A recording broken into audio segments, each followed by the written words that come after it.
فرزند زہرا یہ حالات برے ہیں. کاشانۂ بصیرت ایک ایسا مکمل یوٹیوب چینل جس پر محروم بصارت کے لیے بالخصوص اور تمام افراد کے لیے بالعموم سینکڑوں کی تعداد میں اسلامی کتب دستیاب ہیں. لہذا گزارش ہے کہ آپ اپنی ذمہ داری نبھاتے ہوئے کاشانۂ بصیرت کو سبسکرائب کرنے کے ساتھ ساتھ بیل آئیکن کو پریس کیجیے تاکہ آپ علم کے حصول کے ساتھ ساتھ مذہب اہل بیت کی اشاعت میں بھی اہم کردار ادا کرتے رہیں. کاشانۂ بصیرت. فرزند زہرا یہ حالات برے ہیں. بسم اللہ الرحمن الرحیم. السلام علیکم سامعین. کاشانۂ بصیرت کا یوٹیوب چینل میں سیمی زوار ہم مل کر پڑھ رہے ہیں کلام امیر المومنین علی علیہ السلام شرح نہج البلاغہ جلد سوم، اور یہ ہے ریڈنگ کا پارٹ نمبر 33. ہم اس نشست میں خطبہ 85 پڑھیں گے انشاءاللہ. ہم کتاب کے صفحہ نمبر 419 پہ پہنچ گئے ہیں. آئیے سند خطبہ پڑھتے ہیں. ابو نعیم اصفہانی نے کتاب حلیۃ الاولیاء میں جو نہج البلاغہ سے پہلے لکھی گئی تھی اس خطبے کے کچھ حصوں کو نقل کیا ہے، اور سبط ابن جوزی نے جو سید رضی رحمۃ اللہ کے بعد زندہ تھا کتاب تذکرۃ الخواص میں، اور محمد بن طلحہ شافعی نے مطالب الصول میں خطبے کے کچھ حصوں کو ذکر کیا ہے. حوالہ ہے مصادر نہج البلاغہ جلد نمبر 2 صفحہ نمبر 122. سند پڑھنے کے بعد آئیے اب خطبے کی جانب چلتے ہیں. لکھا ہے کہ اس خطبے میں جلال خداوندی کی صفات میں سے 8 صفات کا ذکر کیا ہے، اور اس کے علاوہ موت کے مسئلے اور درجات اور مقامات معنوی کی جانب اشارہ کیا گیا ہے. اور اب ہم پڑھتے ہیں خطبہ ایک نگاہ میں. لکھا ہے امام علیہ السلام اس خطبے میں 3 اہم مسائل کی جانب اشارہ فرماتے ہیں. پہلا، یہ حصہ پروردگار کی صفات جلال و جمال کا ہے جو مختصر و پرمعنی تعبیرات سے عبارت ہے. دوسرا، زندگی کے مختلف حادثات سے درس عبرت حاصل کرنے کی جانب لوگوں کی توجہ مبذول کرانا، خصوصاً موت کی طرف جو تمام انسانوں کے انتظار میں ہے. تیسرا، اس میں اولیاء اللہ کے جنت میں مقامات و درجات اور نہ ختم ہونے والی نعمتوں کی جانب اشارہ ہے جو جاودانی اور ہمیشہ رہنے والی ہیں. اس خطبے میں سید رضی کی تعبیرات سے کہ جنہیں انہوں نے کلمہ منہا میم نون ہے الف ہے جو ہے اس میں 2 چشمی ہے منہا کے ذریعے جدا جدا ذکر کیا ہے، معلوم ہوتا ہے کہ یہ خطبہ اس سے کہیں زیادہ طولانی تھا، اور سید رضی رحمۃ اللہ نے ہمیشہ کی طرح خطبے سے چیدہ چیزیں بیان کی ہیں. پہلا حصہ ہم آپ کو بتائیں کہ اس کے جو یہ خطبہ ہے اس کو کچھ حصوں میں تقسیم کیا گیا ہے، جس میں سے تقریباً میرے خیال ہے یہ میں دیکھ لیتی ہوں کہ اس میں کتنے حصے ہیں. ٹوٹل میرے خیال سے 3 حصے میں ہم اس کو مکمل کریں گے. جی اس کے 3 حصے ہیں، اور اس میں سب سے پہلا حصہ ہے جو عربی میں کہاں سے کہاں تک ہے، وَأَشْهَدُ أَن لَا إِلَٰهَ إِلَّا اللَّهُ سے شروع ہوتا ہے اور ختم ہوتا ہے الابصار والقلوب. اور ترجمہ ہے، میں گواہی دیتا ہوں کہ اللہ کے علاوہ کوئی اللہ نہیں ہے، وہ اکیلا ہے، اس کا کوئی شریک نہیں ہے، وہ ایسا اول ہے جس سے پہلے کچھ نہیں، اور ایسا آخر ہے جس کی کوئی حد معین نہیں ہے. خیالات اس کی کسی صفت کا ادراک نہیں کرتے، اور دل اس کی کوئی کیفیت طے نہیں کر سکتا. اس کی ذات کے نہ اجزاء ہیں اور نہ ٹکڑے، اور نہ وہ دل و نگاہ کے احاطے کے اندر آ سکتا ہے. انورٹڈ کاما کلوز ہو گیا. یہ پہلا حصہ. اس کی شرح و تفسیر پڑھتے ہیں. ہیڈنگ ہے معرفت خدا کی راہ میں. لکھا ہے عقائد کے علماء صفات خدا کو 2 حصوں میں تقسیم کرتے ہیں، صفات جمال و صفات جلال. صفات جمال اس حوالے سے پڑھتے ہیں. لکھا ہے ان صفات کو کہتے ہیں کہ جو اثباتی پہلو رکھتی ہیں، جس طرح علم و قدرت اور طاقت. اور صفت جلال وہ صفات ہیں کہ جو نفی کا پہلو رکھتی ہیں، جیسے شریک کا نہ ہونا، شبیہ کا نہ ہونا. اور چونکہ وہ 8 اوصاف جو اس خطبے کے پہلے حصے میں آئے ہیں ان میں بعض اثباتی پہلو رکھتے ہیں اور بعض منفی پہلو والے ہیں، ظاہر یہ ہوتا ہے کہ جو اس خطبے کے عنوان میں 8 صفات بعنوان جلال آئی ہیں وہ عقائد کے علماء کی اصطلاح کے مطابق نہیں ہیں، بلکہ جلال یعنی لغوی معنی میں ہے، اور ان صفات کی عظمت کی جانب اشارہ ہے، وہ چاہے منفی پہلو رکھتی ہوں یا اثباتی پہلو۔ بہرحال چونکہ معرفت خداوند تعالیٰ اور اس کی صفات جلال و جمال کی شناخت ہر خیر و خوبی کا سرچشمہ اور تمام اخلاقی فضائل و اعمال صالح کی بنیاد ہے، امام علیہ السلام اکثر خطبوں کے آغاز میں پروردگار کی صفات کے ایک گوشے کی جانب اشارہ ضرور کرتے ہیں اور دلوں کو اس کی ذات پاک کی عظمت اور اس کی صفات جمال و جلال کی عظمت کی جانب متوجہ فرماتے ہیں۔ جس طرح اوپر ذکر کیا گیا ہے کہ خطبے کے اس حصے میں 8 صفات کی جانب اشارہ کرتے ہیں۔ آئیے نمبر وار پڑھتے ہیں۔ پہلی صفت میں فرما رہے ہیں، میں گواہی دیتا ہوں کہ اس کی ذات پاک کے سوا کوئی معبود نہیں ہے، وہ اکیلا ہے اور کوئی شریک نہیں ہے۔ اس حوالے سے تفصیلات ہیں کہ صحیح ہے کہ اس جملے میں خدا کے لیے 3 اوصاف ذکر ہوئے ہیں، خدا کے علاوہ نفی معبود اور اس کی وحدانیت اور شریک نہ رکھنا، لیکن یہ ظاہر ہے کہ یہ تینوں صفات ایک حقیقت کی جانب لوٹتی ہیں اور وہ اس کی وحدانیت ہی ہے، اس کی ذات و صفات و معبودیت میں، اور یہ کہ صفات خداوندہ کی بنیاد توحید ہے۔ اس لیے سب سے پہلے توحید کی بات کی، اور جس طرح ہم آگے دیکھیں گے باقی 7 دوسری صفات اسی وصف توحید سے نکلتی ہیں۔ دوسری صفت میں فرماتے ہیں کہ انورٹڈ کاما وہی سب سے پہلے ہے جس سے پہلے کوئی شے نہیں، انورٹڈ کاما کلوز ہو گیا۔ یہ اس کے لیے اور بے مثل ہونے کی علامتوں میں سے ایک علامت ہے، اور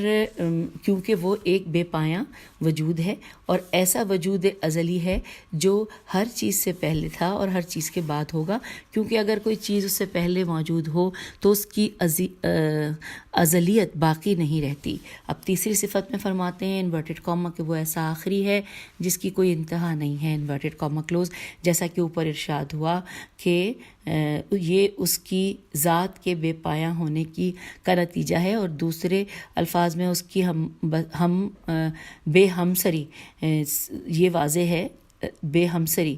یہ واضح ہے کہ دوسرا اور تیسرا وصف اثباتی پہلو رکھتا ہے، اور ازل میں اس کا اول ہونا اور ابد میں اس کا آخر ہونا۔ چوتھی صفت میں فرماتے ہیں مولا انورٹڈ کاما کہ اذہان اس کی صفات کی حقیقت کا ادراک نہیں کر سکتے، انورٹڈ کاما کلوز ہو گیا۔ لکھا ہے ہم جانتے ہیں کہ ہماری عقل محدود ہے اور محدود امور کے سوا کچھ درک نہیں کر سکتی، اس بنا پر خدا کی بے انتہا ذات اور اس کی لامحدود صفات جو اس کی عین ذات ہیں وہ بھی ہمارے وہم میں نہیں سما سکتی، اور دوسرے لفظوں میں اگر ہم اس کی صفات کی آگاہی رکھیں بھی تو وہ ایک علم الاجمالی ہے، وگرنہ اس کی ذات و صفات کے بارے میں تفصیلی علم مخلوقات کے لیے ممکن نہیں ہے۔ جو کچھ اوپر بیان ہوا ہے اس سے معلوم ہوتا ہے کہ اوہام یہاں پر افکار کے معنی میں آیا ہے، مطلب یہ کہ جہاں پر افکار رسائی حاصل نہ کر سکیں اس کو وہم سے تعبیر کرتے ہیں۔ 5ویں اور 6ٹھی صفت میں ذات پاک کے پروردگار سے کیفیت و کمیت کی نفی کی جانب اشارہ فرماتے ہیں انورٹڈ کاما عقلیں اس کی ذات کی کیفیت کو سمجھ نہیں سکتی، اور تجزیہ و تمییز بے عین یہ ذات اس کی ذات میں کوئی راہ نہیں رکھتے، انورٹڈ کاما کلوز۔ اب لکھا ہے کہ کیفیت کا ورڈ انورٹڈ کاما میں ہے کہ کیفیت اس شکل وحیت کو کہا جاتا ہے، وحیت کو ہے یہ حمزہ شکل وحیت کو کہا جاتا ہے جو اشیاء اپنے اندر پیدا کرتی ہے، چاہے وہ حیت دیکھنے سے تعلق رکھتی ہو یا سننے سے تعلق رکھتی ہو یا چھونے سے تعلق رکھتی ہو۔ یہ بالکل واضح ہے کہ کیفیت ایسے امور کے ساتھ مربوط ہے کہ جن کے اوصاف ذات کے علاوہ ہیں، لیکن ایسی ہستی جس کی صفت اس کی عین ذات ہو اور اس کی ذات ہر قسم کی تقسیم سے خالی و پاک ہو، کیفیت اس میں راہ نہیں پا سکتی۔ پھر لکھا ہے دوسری تعبیر کے مطابق کیفیتیں محدودیتوں سے جنم لیتی ہیں اور پروردگار کی ذات لامحدود ہے، ہر قسم کی کیفیت سے خالی ہے۔ اسی طرح اجزاء کا وارد ہونا جسم کی خاصیت ہے۔ اسی دلیل سے کمیت بریکٹ میں لکھا ہے مقدار یا نقدار، نون قاف دال الف رے،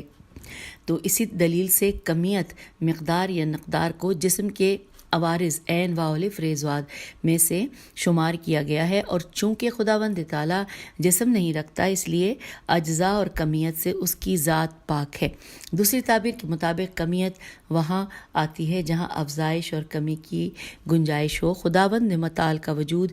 بے نہایت ہے جس میں افزائش اور نقصان نہیں ہے، اور نہ اس کی ذات میں کمیت کی گنجائش ہے۔ جو کچھ اوپر ذکر ہوا اس کے مطابق تجزیہ و تبعیض تیب عین یہ زاد جو مترادف دو لفظ ہیں جن کے ایک معنی ہیں، لیکن نہج البلاغہ کے بعض شارحین نے یہ احتمال ظاہر کیا ہے کہ تجزیہ اجزائے عقلیہ یعنی کہ جنس و فعل اور منطقی، یہ بریکٹ میں لکھا ہے، کی جانب اشارہ ہے، اور تبعیض تیب عین یہ زاد ظاہراً خارجی اجزاء کی طرف اشارہ ہے، اور ہر حال میں اس کا مفہوم یہ ہے کہ خداوند تعالیٰ کی ذات پاک اجزاء سے مرکب نہیں، خداوندہ کی ذات پاک اجزاء سے مرکب نہیں ہے، نہ خارج میں اور نہ عقل میں، کیونکہ اگر اجزاء رکھتی تو خدا اپنے وجود میں ان کا محتاج ہوتا، جبکہ وہ ہر چیز سے بے نیاز و غنی بالذات ہے، اور وہ جو محتاج ہے وہ ممکن الوجود ہے نہ کہ واجب الوجود۔ 7ویں اور 8ویں صفت میں مولا فرماتے ہیں انورٹڈ کوما آنکھیں اور فکریں اس کا احاطہ نہیں کر سکتی، اور انورٹڈ کوما یہاں کلوز ہو گیا، اور بریکٹ میں اس کے بارے میں لکھا ہے کہ آنکھیں اس کو نہیں دیکھ سکتی اور عقلیں اس کی ذات کی حقیقت تک پہنچ ہی نہیں سکتی، انورٹڈ کوما کلوز ہو گیا۔ یہ جو فرماتے ہیں مولا کہ آنکھوں سے نہیں دیکھ سکتی، اس کی دلیل واضح ہے، کیونکہ انسان رنگ و نور کو دیکھتا ہے اور اس کے بالتبع بے الف لام تے بے عین اجسام کو، کیونکہ رنگ و نور اجسام کے خواص میں سے ہیں، اور جسم مکان و زمان اجزاء رکھتا ہے، اس کا نتیجہ محتاج ہونا اور ممکن الوجود ہونا ہے، اور خداوند متعال اس چیز سے برتر و بلند ہے۔ اگرچہ بعض علماء اہل سنت کا اعتقاد ہے کہ خداوند تعالیٰ ان ظاہری آنکھوں سے بروز قیامت دیکھا جائے گا، یہ ان بعض روایات کی بنا پر ہے کہ جن کی سند مخدوش ہے یا دلالت مخدوش ہے، اور یہ بات بالکل غلط اور شرک آلود عقیدہ ہے، کیونکہ اس کا مطلب یہ ہے کہ خداوند تعالیٰ کا جسم ہے اور وہ زبان، مکان، جہت اور رنگ رکھتا ہے۔ ہم ائمہ علیہ السلام، اہل بیت علیہ السلام کی پیروی کرنے والے معتقد ہیں کہ خداوند تعالیٰ کو دیکھنا محال ہے، اس دنیا میں بھی اور دوسرے جہان میں بھی۔ یہ عقلی دلائل جن کے ایک حصے کی جانب اوپر اشارہ ہو چکا، اس سے بھی یہ حقیقت ثابت ہے، اور عقلی دلیل میں کسی قسم کا استثناء نہیں پایا جاتا۔ اس کے بعد لکھا ہے کہ عقلوں کا اس کی پاک ذات کا احاطہ نہیں کر سکنا، یعنی عقلوں کا اس کی پاک ذات کا احاطہ نہ کر سکنا اس وجہ سے ہے کہ اس کی ذات لامحدود ہے، اور عقل محدود لامحدود کو درک کرنے کی صلاحیت نہیں رکھتی۔ اسی دلیل کی بنا پر کہا گیا ہے کہ خداوند تعالیٰ کی ذات پاک اور اس کی صفات کی نسبت ہمارا علم اجمالی ہے، نہ کہ تفصیلی عالم۔ پھر ہے کہ واضح رہے کہ امام علیہ السلام نے خدا کے عقلی مشاہدے اور آنکھ کے ذریعے دیکھے نہ جانے کو عدم احاطے سے تعبیر کیا ہے، جو کہ حقیقت میں مطلوب پر دلیل ہے، اس لیے کہ رویت یا مشاہدہ عقلی کا لازمہ کسی چیز کا احاطہ، چیز کو اس کے کلیات اور جزیات کے ساتھ جانچنا کرنا ہے، اور بے پایاں اور لامحدود وجود کا احاطہ ممکن ہی نہیں ہے۔ یہاں پر ایک سوال پیش آتا ہے کہ وہ یہ کہ خود امام علیہ السلام اپنے دوسرے کلمات میں فرماتے ہیں کہ آنکھیں ظاہراً اس کو نہیں دیکھ سکتی، لیکن عقلیں حقیقت ایمان کی طاقت سے اس کو درک کر سکتی ہیں۔ حوالہ ہے شرح نہج البلاغہ ابن ابی الحدید جلد نمبر 9 صفحہ نمبر 17، اور لکھا ہے کہ امام کی یہ بات ان مطالب سے جو خطبے میں بیان ہوئے تضاد نہیں رکھتی۔ یہاں پہ سوالیہ نشان ہے، پھر خود ہی لکھا ہے تفصیلات کہ ایک نقطے پر غور کرنے سے اس سوال کا جواب واضح ہو جائے گا، اور وہ یہ کہ خدا کی ذات کا عقلی طور پر احاطہ ممکن نہ ہونے سے مقصود یہ ہے کہ اس کی ذات کی حقیقت کا ادراک ممکن نہیں ہے، اور دوسرے الفاظ میں گزشتہ مطالب میں خدا کی ذات کے متعلق علم تفصیلی کی نفی کی گئی ہے، لیکن جو خطبہ 79 میں آیا ہے اس آیا ہے ہےخدا وند متعال کو دل کی آنکھ سے دیکھا جا سکتا ہے۔ یہ علم اجمالی کی جانب اشارہ ہے۔ اب امام جواد علیہ السلام ایک حدیث میں فرماتے ہیں کہ انورٹڈ کاما انسانی سوچیں آنکھوں کی دید سے دقیق تر ہے، اور کیونکہ انسان کبھی ان شہروں کو جن کو کبھی آنکھوں سے نہیں دیکھا اور ان میں وارد نہیں ہوا ہے، مثلا سندھ و ہند، فکر کی قوت سے اپنے ذہن میں حاضر کر سکتا ہے۔ اس لحاظ سے جب فکریں اس کی اصل ذات پروردگار کے درک پر قادر نہیں ہیں تو آنکھیں کس طرح اس کام کو کر سکیں گی؟ یہاں پہ سوالیہ نشان بھی ہے اور انورٹڈ کاما کلوز ہو گیا ہے، اور ساتھ ہی آپ کو اس کا حوالہ بھی بتاتے چلیں، میزان الحکمت جلد نمبر 3 صفحہ نمبر 1893 اور حدیث نمبر 14312۔ پھر لکھا ہے کہ بہرحال وہ توصیف جو امام علیہ السلام نے اس خطبے کے پہلے حصے میں مختصر جملوں سے خداوند تعالیٰ کی ذات و صفات کے متعلق بیان کی ہے، وہ اللہ تبارک و تعالیٰ کی معرفت میں انسانی توانائی کے اوج کو ظاہر کرتی ہے، ایسی چیز جو اس سے بالا تر کسی انسان کے لیے ممکن نہیں ہے، اور ایسی توصیف امام معصوم علیہ السلام اور ایک عالم انسان کی زبان کے سوا ہرگز نہیں سنی گئی۔ اس بات کو ابن ابی الحدید کے ان بیانات کے ساتھ اختتام پذیر کرتے ہیں کہ جو اس بارے میں اس خطبے کے ذیل میں انہوں نے تحریر کیے، انورٹڈ کاما، کہ تم جان لو کہ توحید و عدل و دیگر مباحث شریف الہی عقائد کے معرف اس بزرگوار امام علی علیہ السلام ہی کے کلام کے طفیل پہچانے گئے، اور بزرگ صحابہ کے کلمات میں ان حقائق میں سے کسی کا بیان نہیں ہوا۔ اصولاً ایسے مفاہیم ان کی فکر میں خطور خے توئے واورے ہی نہیں کرتے تھے، کیونکہ اگر ایسا ہوتا تو وہ ضرور بیان کرتے، اور میری نظر میں یہ فضیلت حضرت علی علیہ السلام کے بلند ترین فضائل میں سے ہے۔ انورٹڈ کاما کلوز ہو گیا۔ حوالہ ہے شرح نہج البلاغہ ابن ابی الحدید جلد نمبر 6 صفحہ نمبر 346۔ اور اب ہم پڑھنے جا رہے ہیں اس حصے کا نقطے میں ہیڈنگ ہے ذات خدا کی نسبت معرفت انسان کی کیفیت۔ لکھا ہے یہ مسئلہ عقیدتی مسائل میں سے ایک دقیق و باریک ترین مسئلہ ہے، اور ایک ایسی جگہ ہے جہاں قلم اور قدم کانپنے لگتے ہیں، اور بعض لوگ افراد کی راہ پر الف ف ر الف توئے کی راہ اور بعض لوگ تفرید کی راہ پر تے ف ر یہ توئے چلے گئے۔ بعض نے تو اللہ کی معرفت سے اتنے فاصلے بڑھا لیے ہیں کہ گویا تعطیل معرفت کے قائل ہو گئے ہیں، اور کہتے ہیں کہ ہم پروردگار کی ذات پاک اور اس کی صفات سے متعلق کوئی مثبت چیز نہیں جانتے، اور فقط چند ایک منفی امور پر بھروسہ کرتے ہیں۔ ہمارا کہنا ہے کہ خدا معدوم نہیں ہے، میم عین دال واو میم، عاجز و جاہل نہیں ہے، اور مثبت امور کی بابت ہمارے سامنے مکمل تاریکی ہے۔ اس گروہ کو تعطیل کا حامی شمار کیا جاتا ہے، تے عین تو یہ لام۔ دوسرا گروہ بالکل ان کے مقابل قرار دیا گیا ہے، اور وہ خدا کو جسمانیت کی حد تک نیچے لے آئے ہیں اور اس کے لیے بدن و اعضاء کے قائل ہیں، اور انہیں تشبیہ کے حامی یا مشابہ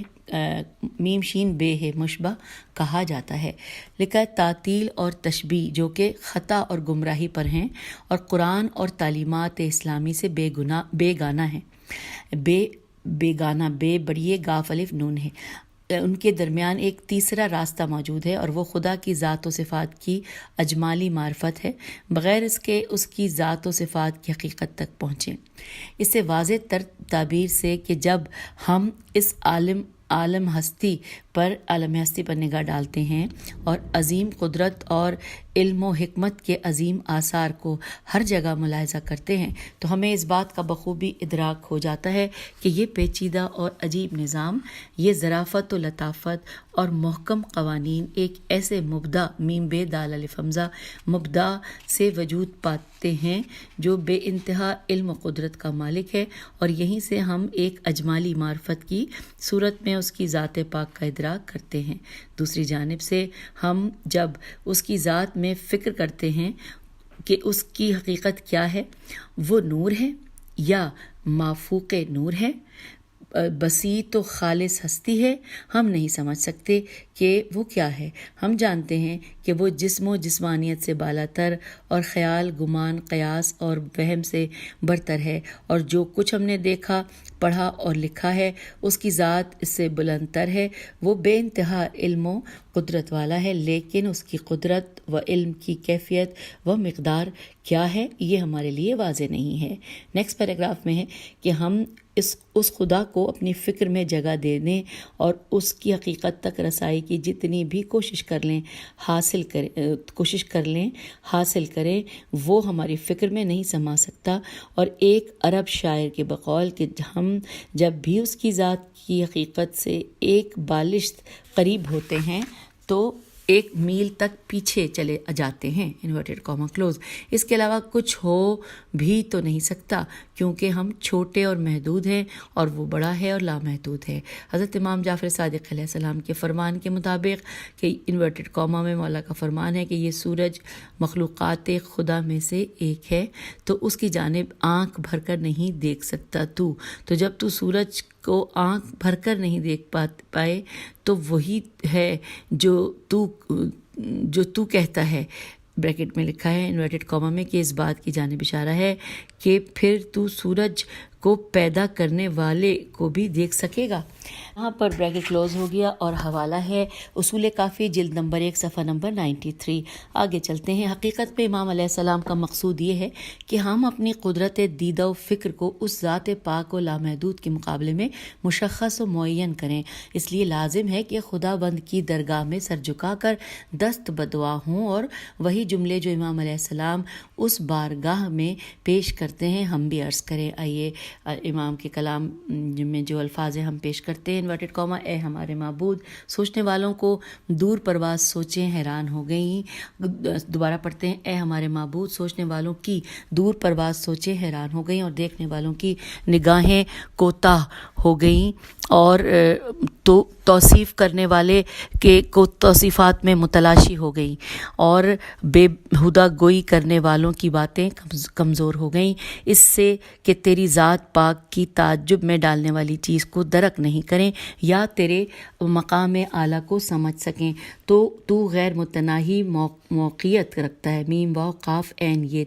رکھتا ہے، ہرگز آنکھیں تجھے نہیں دیکھ سکتی یا تیری ذات پاک کی جانب اشارہ کریں یا توصیف کریں، بے شک وہ اس سے بہت دور ہیں، لیکن ہرگز یہ اس معنی میں نہیں ہے کہ ہم اجمالی شناخت و معرفت سے محروم ہوں، کیونکہ اس کی ذات و صفات کے آثار سارے جہاں اور ہمارے اندرونی بیرونی وجود کو پر کیے ہوئے ہیں۔ یہاں پر انورٹڈ کاما کلوز ہوا۔ حوالہ ہے توحید صدوق صفحہ نمبر 66۔ اور اب ہم اس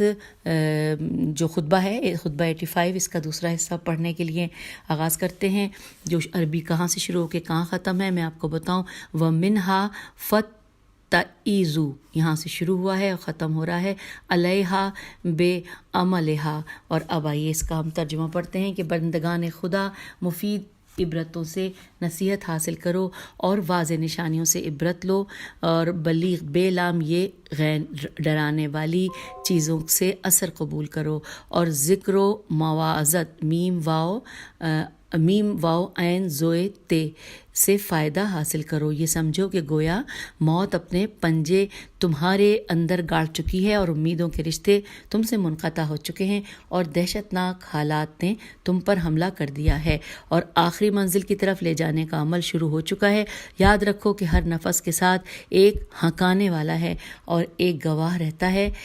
ہنکانے والا قیامت کی طرف کھینچ کر لے جا رہا ہے اور گواہی دینے والا اعمال کی نگرانی کر رہا ہے۔ اور یہاں پر انورٹڈ کاما کلوز ہو گیا۔ اب ہم اس کی شرح و تفسیر پڑھتے ہیں۔ ہیڈنگ ہے عبرتوں سے نصیحت حاصل کریں۔ لکھا ہے کہ امام علیہ السلام اپنے بیان کے تسلسل میں